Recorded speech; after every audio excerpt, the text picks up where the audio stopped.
حامدا ومصليا على رسوله الكريم أما بعد فأعوذ بالله من الشيطان الرجيم بسم الله الرحمن الرحيم رضي الله عنهم ورضوا عنه ذلك لمن خشي ربه نہ پوچھو حال مجھ سے کہکشاں کا ماہ و اختر کا نہ پوچھو حال مجھ سے کہکشاں کا ماہ و اختر کا بیاں کرنا ہے مجھ کو حال اصحاب پیمبر کا۔ سامعین با تمکین، معزز علماء کرام اور شمع رسالت کے پروانوں، آج میں آپ حضرات کے روبرو ان مبارک ہستیوں کے تذکرے کی سعادت حاصل کر رہا ہوں جن کا قلب و جگر اسلام کی عظمت سے معمور تھا، جن کی زندگی اعلائی کلمت اللہ کے لیے وقف تھی، جن کی نگاہیں شراب ایمانی سے مخمور تھی، جنہوں نے صبر و قناعت، زہد و عبادت، توکل و انابت، اخلاق و معاشرت، عفت و پاک دامنی، فداکاری و جانبداری، تابعداری و فرما برداری، محبت و مودت، جہد و مشقت، خوف و خشیت اور ہمدردی و غم گساری کی ایک ایسی تاریخ رقم کی ہے جس کی نظیر پیش کرنے سے عالم انسانیت تہی دست و تہی دامن ہے، جن کی رفعتوں کا ذکر کرتے ہوئے قلم رک جاتا ہے، زبان خشک ہو جاتی ہے۔ بڑے بڑے مقررین، خطبا، ادبا اور شعراء ان پاکیزہ ہستیوں کا ذکر کرتے ہیں اور اس میں فنا ہو جانا اپنے لیے مایہ افتخار سمجھتے ہیں اور یہ اعلان کرتے ہیں، فنا ہو جائیں ہم کیوں کرنا تعریف صحابہ میں، فنا ہو جائیں ہم کیوں کرنا تعریف صحابہ میں۔ محمد مصطفیٰ سے حشر میں انعام لینا ہے، کبھی غفلت نہ کرنا ہے ضیاء مدح صحابہ میں، رسول ہاشمی سے حشر میں گرجام لینا ہے۔ سامعین ملت بیضا، جب ہم قرآن کریم کا مطالعہ کرتے ہیں اور احادیث رسول کی ورق گردانی کرتے ہیں تو ام الکتاب کے سنہرے الفاظ عظمت صحابہ کے ترانے گنگناتے ہوئے آگے بڑھتے ہیں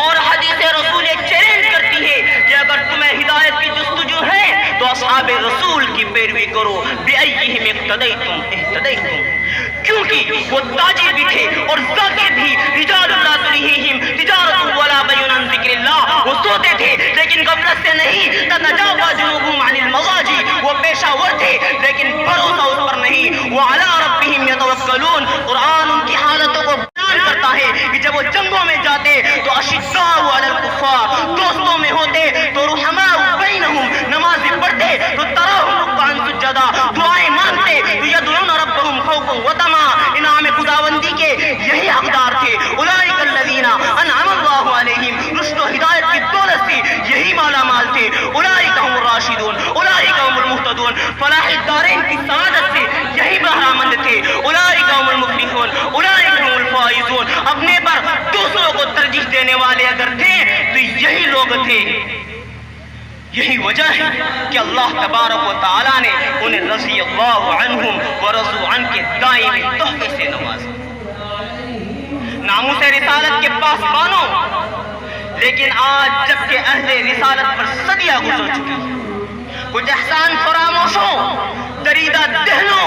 اور کور فہموں نے اصحاب پیغمبر کے دامن عفت کو داغدار کرنے کی کوشش کی ہے۔ ان فداکاران رسول کو فسق و معاصی میں متہم قرار دے کر انہیں معیار حق ماننے سے انکار کر دیا ہے، حالانکہ رسول خدا صلی اللہ علیہ وسلم نے فرمایا تھا الصحابۃ کلہم عدول، اور یہ حقیقت ہے کہ اگر صحابہ کی عزت پامال ہوئی، ان کی ذات پر فسق و معاصی کا دھبہ لگا تو اسلام کی حقانیت پر حرف آئے گا اور قرآن و حدیث کی صداقت شبہات کے اوٹ میں چھپ جائے گی، کیونکہ رسول خدا صلی اللہ علیہ وسلم کی وفات کے وقت جو کچھ تھا وہ صحابہ کے سینوں میں تھا اور اسلام ابھی حجاز کی سرحدوں سے باہر نہیں جا سکا تھا۔ اگر وہ چاہتے تو قرآن میں تحریف کر دیتے، احادیث کو چھپا لیتے، لیکن قربان جاؤ ان کے فریضہ تبلیغ پر کہ فَلْيُبَلِّغِ الشَّاهِدُ الْغَائِبُ کا پیغام سنتے ہی اطراف عالم میں پھیل گئے، کفر کانپنے لگا، اندھیرے سمٹنے لگے، گمراہی کی جان لبوں پر آ گئی